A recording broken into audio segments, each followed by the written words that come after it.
बात चर्चा करेंगे। श्री जगन्नाथ भगवान की। तो महाप्रभु जी की दिव्य लीलाएं सुन रहे हैं। कल हम लोगों ने भक्त चरित्र सुना श्री माधव दास जी का। माधव दास जी पर अनुग्रह ठाकुर जी ने ऐसा अनुग्रह किसी पे नहीं किया जैसा माधव दास जी पे किया। अब तो माधव दास जहां जाते हैं ठाकुर जी संग ही जाते हैं, श्री जगन्नाथ जी उनके संग ही निकल पड़ते हैं। ऐसे एक बड़े प्रसिद्ध भक्त हैं जिनका नाम लगभग सबको पता है, सदन कसाई। क्या नाम है? महाप्रभु जगन्नाथ जी की अनंत कृपा इन्होंने प्राप्त की। मैंने पहली कथा में कहा है बंधुओं की भक्ति दो लोगों के हृदय में प्रकट होती है। बहुत ध्यान से सुनिएगा। या तो उस भक्त के चित्त में भक्ति का प्रादुर्भाव होता है जिसके चित्त में पूर्व से ही संस्कार विद्यमान है, पूर्व जन्म से ही संस्कारी है।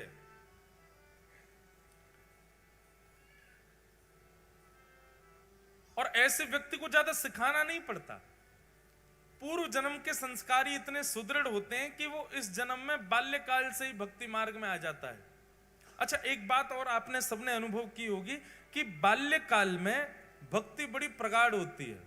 छोटे छोटे बच्चों को लीला बहुत अच्छी लगती है, छोटे बच्चों को ठाकुर जी की सेवा बहुत अच्छी लगती है, छोटे बच्चों को कीर्तन बहुत बढ़िया लगता है। पर जैसे ही वो 15-16 वर्ष के होते हैं फिर क्या हो जाता है उनको, फिर अचानक से एक परिवर्तन उनके चित्त में आ जाता है। वास्तव में हमारे पूर्व के संस्कार वो दिखने ही शुरू होते हैं 12-13 वर्ष के बाद। शास्त्रों में भी 12 वर्ष तक के बालकों के द्वारा किया गया अपराध अपराध नहीं माना जाता। 12 वर्ष का बालक भी अगर कुछ करे तो उसको पाप में नहीं गिना जाता। तो हमारे संस्कार जो पूर्व जन्म के हैं वो प्रकट होने ही प्रारंभ उसके बाद में होते हैं। इसलिए अचानक से परिवर्तन दिखता है कि बालक अचानक से फिर बिल्कुल विमुख हो जाता है ठाकुर जी के। तो भक्ति के जो बीज अंकुरित होते हैं वो दो ही प्रकार के लोगों के चित्त में होते हैं, या तो पूर्व के संस्कार जिसके चित्त में हो, या फिर घोर नास्तिक हो और अचानक कोई जीवन में ठोकर लगी और बदल गया। सदन कसाई जो हैं इनके पूर्व के संस्कार बड़े सुदृढ़ हैं। भले ही कसाई थे लेकिन जब मांस तोलते थे ना तराजू पे तो भी हरि चिंतन करते हुए तोलते थे। और सबको पता है, प्रसिद्ध है कि वो एक जगह बाट नहीं रखते थे, पत्थर रखते थे। उन पत्थरों में गलती से शालिग्राम भगवान थे, शालिग्राम भगवान से ही तोलते थे मांस को। एक दिन एक संत वहां से जा रहे थे और उनकी दृष्टि अचानक से वो तराजू पर पड़ गई। बहुत ध्यान से सुनिए सब लोग, बहुत सुंदर कथा है सदन कसाई की। तराजू में पड़े भाई जब शालिग्राम जी दिखे, नाक पे ऐसे कपड़ा रख के निकल रहे थे और एक बार तो निकले, फिर उन्होंने सोचा ये शालिग्राम जी तो नहीं है। लौट करके वापस आए, पुनः उसके तराजू की ओर देखा तो आकृति और आकृति में जो भाव था, वैष्णव को ना देखते ही पता चल जाता शालिग्राम जी हैं कि नहीं। मैंने कई घरों में देखे हैं पेंटेड शालिग्राम जी होते हैं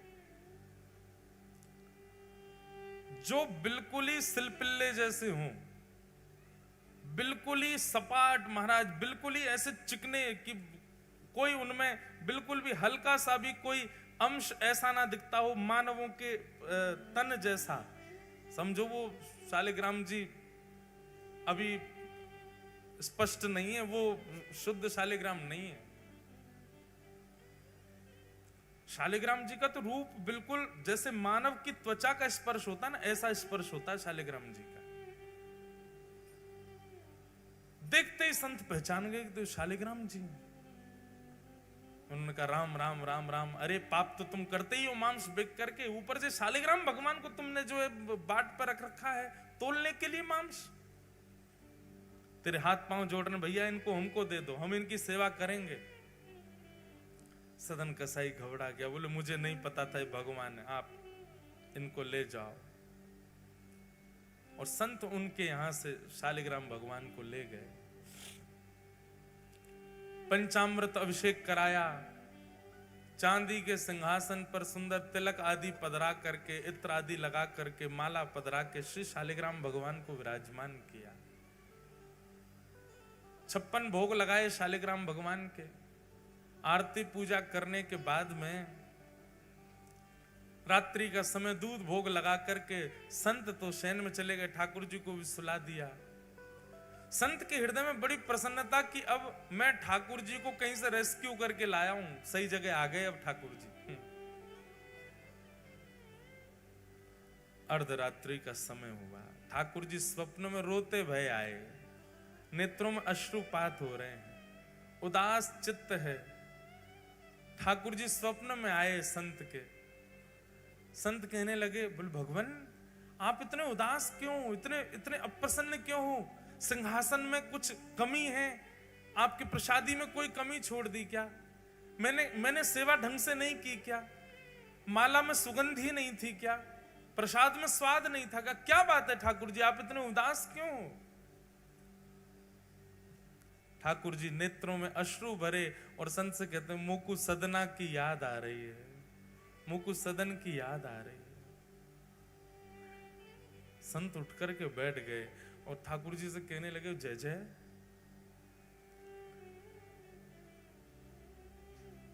उस कसाई की याद आ रही है आपको?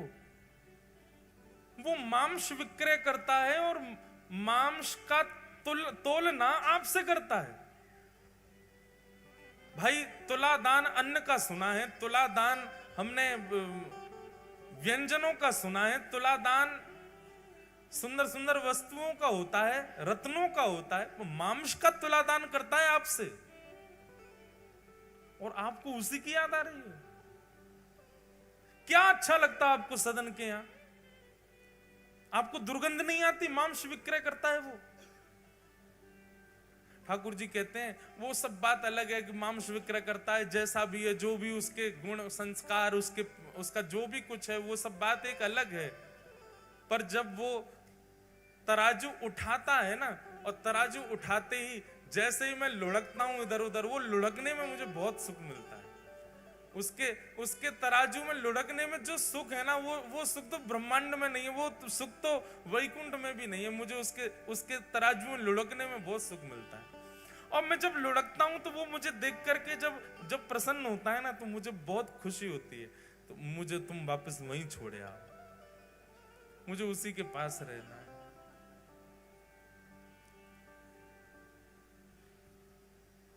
सो ही सुहागन प्रिय जाहिरी जय, कैसा तेरा मेरा।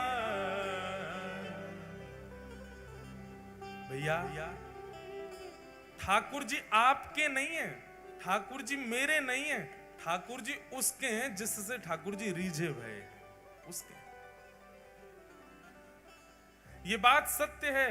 मैं खूब कहता हूं कथाओं में कि आपके घर में सेवा विराज रही है, आप अपने ठाकुर जी को खूब भाव से सजाते हो, और दर्शनार्थी घर में कोई आते ठाकुर जी को देख करके प्रसन्न होकर के कहे, आपके ठाकुर जी बड़े सुंदर हैं, आपकी सेवा बहुत सुंदर है।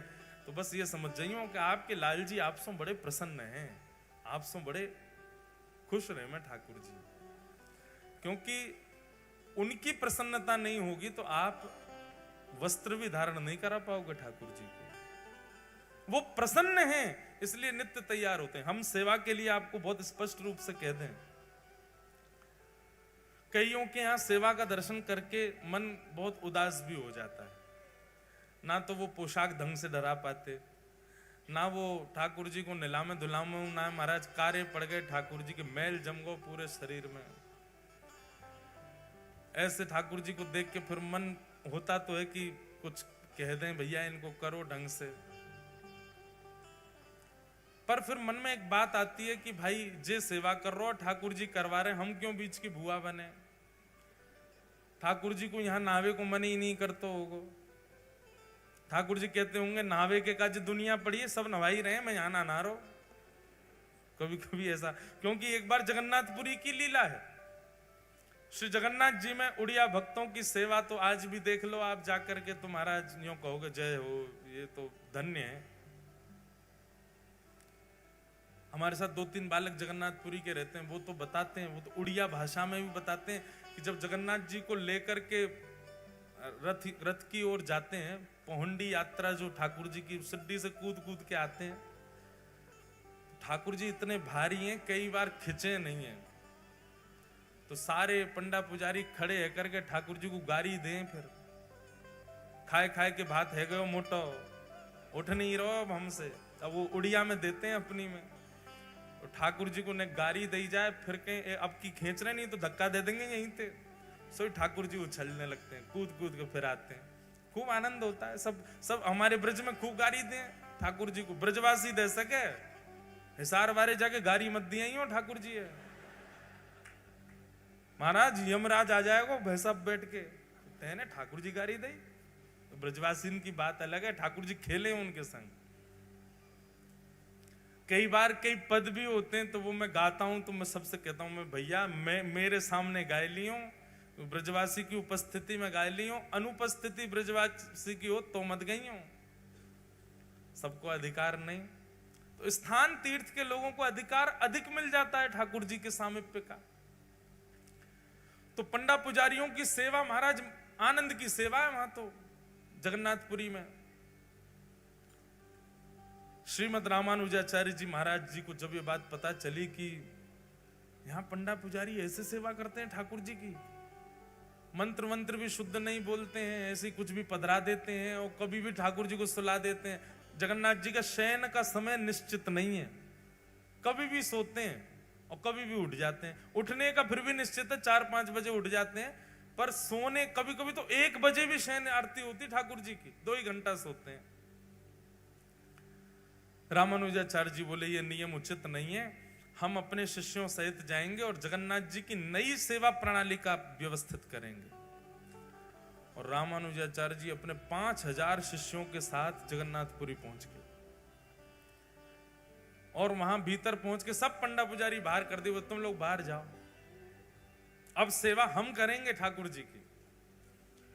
आचार्य की बात पंडा पुजारी कैसे टाल सकते, बेचारे सब बाहर हो गए, कपाट बंद कर दिए जगन्नाथ जी के, बोले अब केवल शुद्ध तरीके से सेवा होगी। पूरा मंदिर धोया, ठाकुर जी का पंचामृत अभिषेक किया। जगन्नाथ जी बेचारे ठिठर गए, बोले कि ओहो कितनों नवाई दियो मुझे। आपको पता जगन्नाथ जी स्नान कैसे करते हैं? श्री जगन्नाथ भगवान के सामने विशाल शीशा रखा जाता है और जब शीशा में जगन्नाथ जी स्वयं को देखते हैं, शीशा में पानी डाला जाता है, हरि हरि बोलो, नालिए जगन्नाथ। जगन्नाथ जी वही में खुश है, वाह प्रतिबिंब कोई नवाओ। साल में 1 बार स्नान पूर्णिमा पर नहाते हैं तो महाराज बुखार आ जाता है इनको, इनके प्रतिबिंब स्नान करते हैं शीशा में ठाकुर जी को प्रतिबिंब। आप लोग भी प्रतिबिंब को नवा के चले जाए करो कहीं, स्नान है क्यों? हमारे लिए सारे नियम है, ठाकुर जी के लिए नहीं है कोई नियम। रामानुजाचार्य जी ने तो विधि से सेवा प्रारंभ कर दी, रोज स्नान होगा, रोज ये प्रसादी बनेगी, रोज ये इतने बजे कपाट बंद होंगे, इतने बजे खुल जाएंगे, ये वेद मंत्र सुनाए जाएंगे, ये पाठ सुनाया जाएगा। 5 दिन में जगन्नाथ जी सूख गए, पतरे से है गए। आचार्य चरण सो बोले, रामानुजाचार्य जी सो बोले, आप दक्षिण में हमारी सेवा करते तो हैं, आप वहीं सेवा कर लिया करो ना, यहाँ हमको इनके मुताबिक करवाने। तो बोले आप बिल्कुल शांत रहिए, हम आचार्य हैं, हमारी आज्ञा आपको माननी पड़ेगी। ठाकुर जी चुप हो गए, ठीक है भैया क्या कहें। लेकिन बाहर खड़े सब पंडा पुजारियों को ठाकुर जी को बड़ी ठाकुर जी को याद आ रही है। रात्रि कपाट बंद हुए, बलभद्र सुभद्रा जी से ठाकुर जी बात करने लगे, मुंह को तो बहुत याद आ रही है। ये सब उड़िया वैष्णव मेरे सामने मटक मटक करके हरी हरी बोल के जैसे नाचते हैं, मुझे बहुत सुख मिलता है। ये जैसे भी हैं, ये जैसी सेवा करते हैं, मुझे वो भाती है, मुझे वो बहुत प्रिय लगती है। मैं कब कह रहा हूं कि भाई वेद जन्य या शास्त्र जन्य सेवा मत करो, पर यहां पर मैं भाव की सेवा से प्रसन्न हूं। अब कैसे समझाऊं मैं आचार्य चरण को?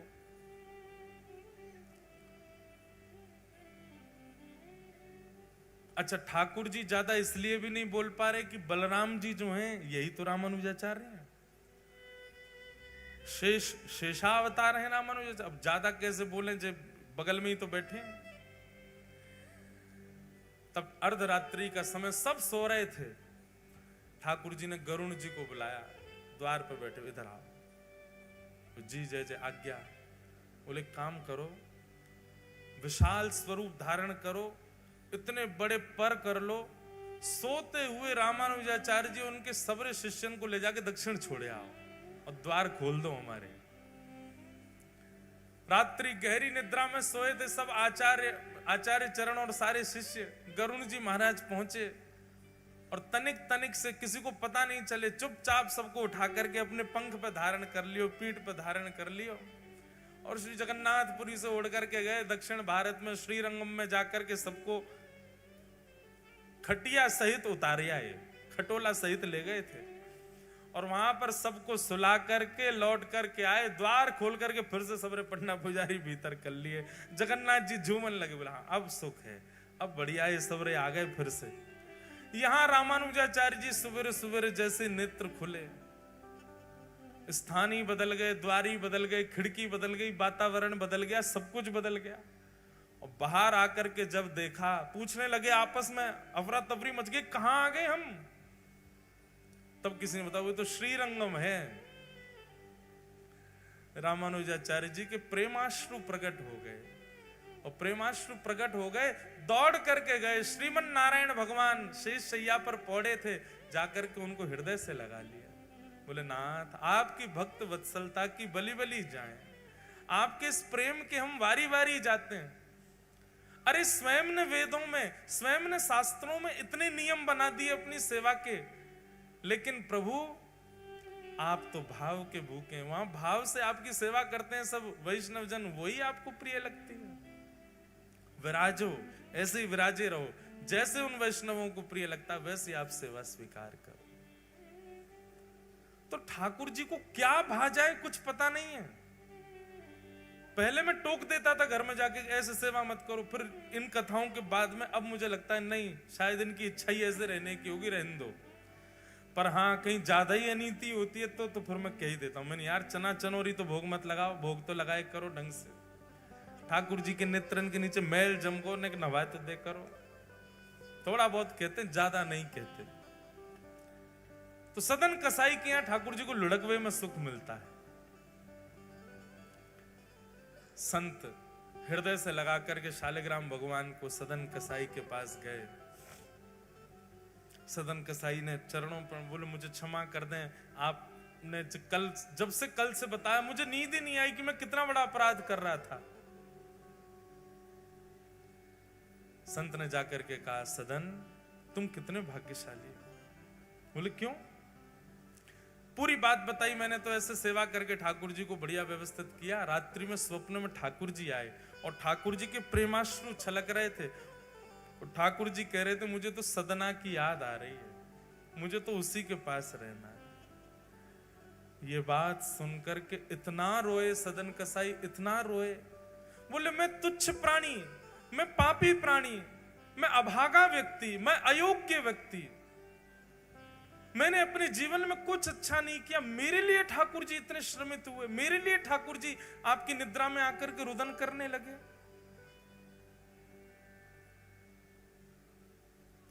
सदन कसाई ने उसी क्षण अपनी दुकान आदि तो सब बंद कर दी, बेग बाग दी, सारा काम छोड़ दिया। बोले कि अब शेष जीवन जिस प्रकार ठाकुर जी मेरे लिए विरह आतुर हुए, अब मैं ठाकुर जी के लिए विरह आतुर हूंगा। ठाकुर जी को मेरे लिए विरह सहना पड़ा और विरह में अपना जीवन व्यतीत करने लगे सदन कसाई।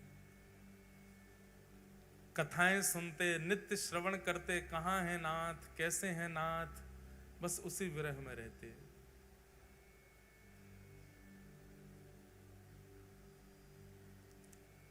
एक दिन जिस गांव में सदन कसाई रहते थे उस गांव की कुछ टोलियां जा रही थीं जय जगन्नाथ घोष कर रहे थे। सदन कसाई ने पूछा, आप सब कहाँ जा रहे हो? बोले, महाप्रभु श्री जगन्नाथ जी विराज रहे हैं उड़ीसा में, उनके दर्शन करने के लिए जा रहे हैं। सदन कसाई ने कहा, आपकी आज्ञा हो तो मैं भी चल दूं साथ में। सब जन बोले अब दो चारों ने तो हाँ किया, बाकी सब उसको हीन भाव से देखने लगे। ये तो कसाई है, ये तो ऐसा है, ये हमारे संग चलेगा, इसका स्पर्श होगा, पानी छू देगा, अन्न छू देगा,